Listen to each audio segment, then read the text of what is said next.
अदलिया की आजादी पर टॉलरेंस जीरो है। अदलिया पर कोई हमला होगा तो मैं सबसे आगे खड़ा होऊंगा। अदलिया में मुदाखलत हम बर्दाश्त नहीं करते। चीफ जस्टिस के जजेस के खत पर खुद नोटिस की समाअत के दौरान रिमार्क्स। कहा जिस दिन खत मिला उसी रोज तमाम जजेस से 2.5 घंटे की मीटिंग हुई।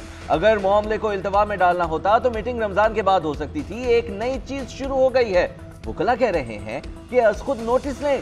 जो वकील ऐसा कह रहा है उसे वकालत नहीं करनी चाहिए। जजेस डरे नहीं कि खत लिखने का मलबा उन पर डाला जाएगा। चीफ जस्टिस का ओहदा संभालने के अगले ही रोज फुल कोर्ट मीटिंग की। इससे पहले फुल कोर्ट मीटिंग 4 साल पहले हुई थी।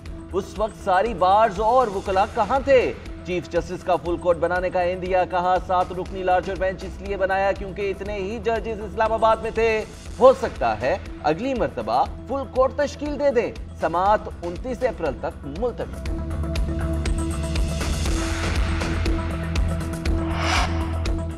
सियासी इंजीनियरिंग होती रही है और शायद ये अदालत भी मुलव्वस थी। जजेस का खत बता रहा है सिलसिला आज भी जारी है। हर कोई जानता है क्या हो रहा है, लेकिन हर कोई जाहिर कर रहा है जैसे कुछ नहीं हो रहा।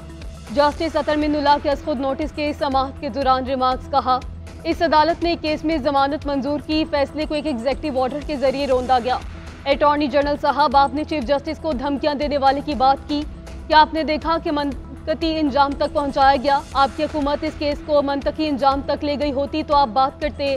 शुतरमुर्ग की तरह गर्दन जमीन में दबाकर नहीं बैठ सकते। जस्टिस मंसूर अली शाह ने कहा कि सिविल जज से सुप्रीम कोर्ट तक इस मामले पर पूरा निज़ाम बनाना होगा। अदलिया में मुदाखलत का सिलसिला हमेशा के लिए बंद करना होगा। जस्टिस नईम अख्तर अफगान ने कहा कि एमपीओ का सहारा लेकर अदालती फैसलों की खिलाफ वर्जी हुकूमत ही कर रही है।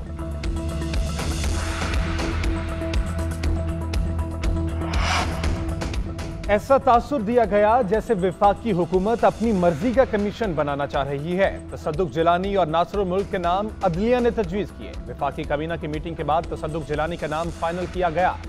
अटॉर्नी जनरल के दौरान समाअत दलाइल दौरान समाअत तसद्दुक जिलानी का कमीशन की सरबराही से माजरत पर लिखा खत पेश किया गया।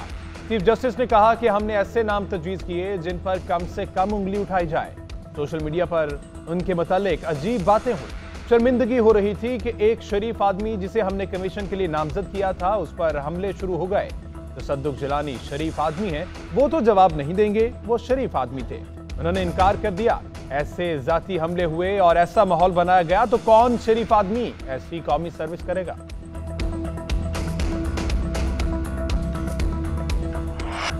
इस्लामाबाद हाईकोर्ट में जजेस को धमकी अमेज खतूत मौसूल होने से मुतालिक समाअत। डीआईजी ऑपरेशंस अदालत में पेश। बताया कि सुप्रीम कोर्ट के 4 जजेस को भी इसी तरह के खतूत मिले हैं। आईजी इस्लामाबाद का एक्ट इंचार्ज नहीं, ऑपरेशंस में ही देख रहा हूं। अदालत ने इस्तफसार किया कि कहां से खतूत को पोस्ट किया गया।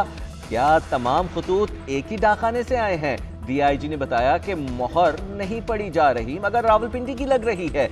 जीपीओ में पोस्ट नहीं किए, किसी लेटर बॉक्स में डाले गए। सीसीटीवी और इलाके की मालूमात ले रहे हैं। सैंपल लैब को भिजवा दिए हैं और डायरेक्टर से भी बात हो गई है।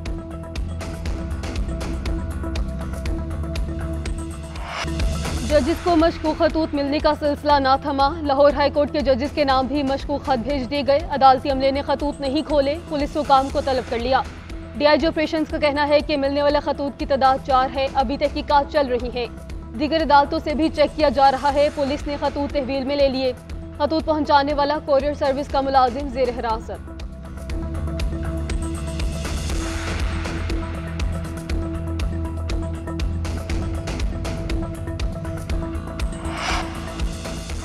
छह जजेस ने फिस्तायत की जानिब इशारा किया है। यह खुद नोटिस पाकिस्तान की तारीख में सुनहरी हरूफ से लिखा जाएगा।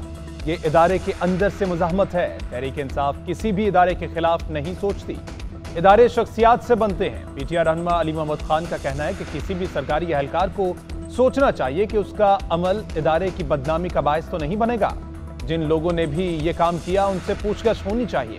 बानी चेयरमैन की जानिब से यकीन दिलाता हूं कि हर तरह की तफ्तीश में साथ हैं। आज और माजी में जो हुआ गलत हुआ।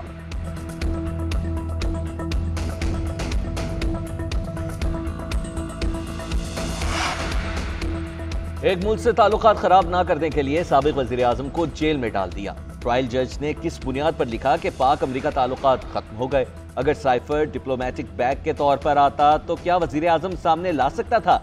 एक तरफ आप मुल्क को डिमाश कर रहे हैं और फिर कहते हैं कि ताल्लुकात खराब ना हो। साइफर केस में जस्टिस मियां गुल हसन औरंगजेब ने अहम रिमार्क्स दिए। बैरिस्टर सलमान सफदर का फेयर ट्रायल ना मिलने का मौकिफ, कहा वकला सफाई सरकार की जानिब से मुकर्रर किए गए। शाह महमूद कुरैशी के बतौर मुल्जिम बयान से पहले ही फैसला सुना दिया गया। हमसे ऐसी क्या गुस्ताखी हुई कि हमें कोर्ट से ही बार कर दिया कि अब आप अदालत में ना आए। 2 मरतबा ट्रायल कलअदम हुआ तो फिर ट्रायल कोर्ट को इसकी क्या जल्दी थी?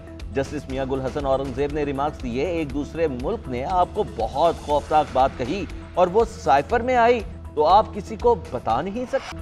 सोशल मीडिया वेबसाइट एक्स को क्यों बंद किया गया? ना फाइल लाए ना कुछ और। अदालत की मावनत करने का ये क्या तरीका है? मैं क्या वजह लिखूं? सरकार थकी हुई है, काम नहीं कर सकती, हर इदारे में बदनीयती है। Chief justice Islamabad high court का एक्स बंदिश केस में इजहार बरहमी। ज्वाइंट सेक्रेटरी दाखिला ने मौक़िफ़ इख्तियार किया कि सिक्योरिटी एजेंसीज की रिपोर्ट पर एक्स बंद किया गया। इंटरनेट पर मुल्क की सलामती को खतरा था। चीफ जस्टिस ने रिमार्क्स दिए कि हर चीज़ जाम की हुई है, सब कुछ बंद किया हुआ है। ज्वाइंट सेक्रेटरी साहब, ज़बानी कलामी नहीं, दस्तावेज दिखाएं। तकरीर मैं आपसे ज़्यादा कर लेता हूँ, आप सिर्फ मिन्नतें तरले कर रहे हैं। अदालत कईद के बाद सेक्रेटरी दाखिला को ज़ाती हैसियत में पेश होने का हुक्म। समाअत 17 अप्रैल तक मुलतवी।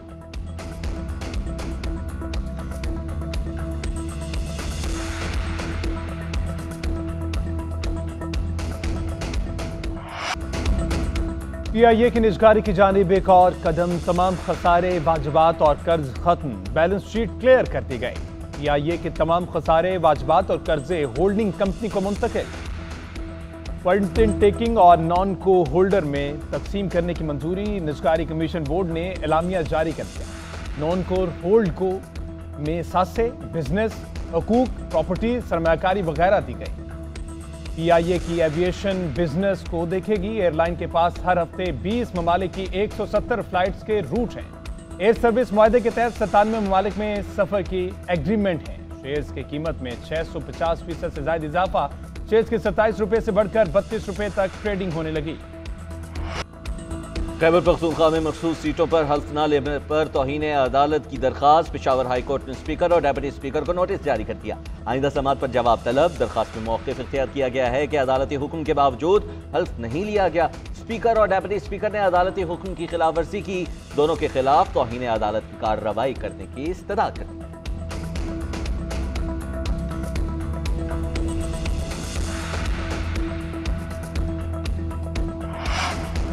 साबिक वज़ीर आला पंजाब परवेज़ इलाही की जेल में तबीयत फिर नासाज, पिम्स अस्पताल पहुंचा दिया गया। परवेज़ इलाही को पसलियों में दर्द की शिकायत। परवेज़ इलाही के एक्सरे और दीगर टेस्ट किए गए। कार्डिक प्राइवेट वार्ड मुख्तस किया गया। इमराज क़ल्ब के डॉक्टर से मुआयना करवाया गया। परवेज़ इलाही को डयाला जेल के बाथरूम में गिरने से पसलियों पर मुतअद्दिद चोटें आई थीं। उन्हें इमराज क़ल्ब समेत दीगर बीमारियां भी लाहक हैं।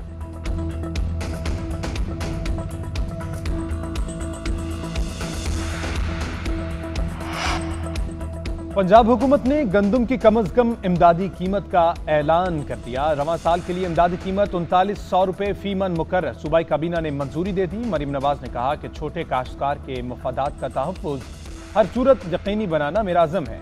छोटे काश्तकारों को 1.5 लाख के बिलासूद कर्जे देंगे। तारीख का सबसे बेहतरीन और तारीखी किसान कार्ड दे रहे हैं। पंजाब में स्पेशल स्पीडी ट्रायल कोर्ट कायम करने की मंजूरी। रेप और बच्चों पर जुल्म के मुकदमात का तेज तरीन ट्रायल किया जाएगा। हत्या के इज्जत कानून में तरमीम और खुसूसी अदालत कायम करने का इंदिया।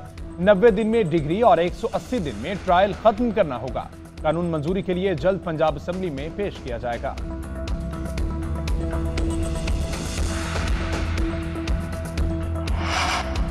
पाकुल में ज़ेर तरबियत क्रिकेटर्स को आर्मी चीफ की दावत। कैंप में शरीक खिलाड़ियों के लिए इफ्तार का ऐलान। जनरल सैयद आसिम मुनीर कौमी क्रिकेट टीम की मेज़बानी करेंगे। कप्तान बाबर आजम समेत तमाम खिलाड़ी इफ्तार डिनर में शिरकत करेंगे। कौमी टीम के खिलाड़ी army school of physical training में जिस्मानी सरगर्मियों में मसरूफ़ हैं। कैंप का अख्ताम 8 अप्रैल से होगा। कौमी टीम के एजाज़ में 7 अप्रैल को आर्मी चीफ की जानिब से इफ्तार का इनेकाद किया जाएगा।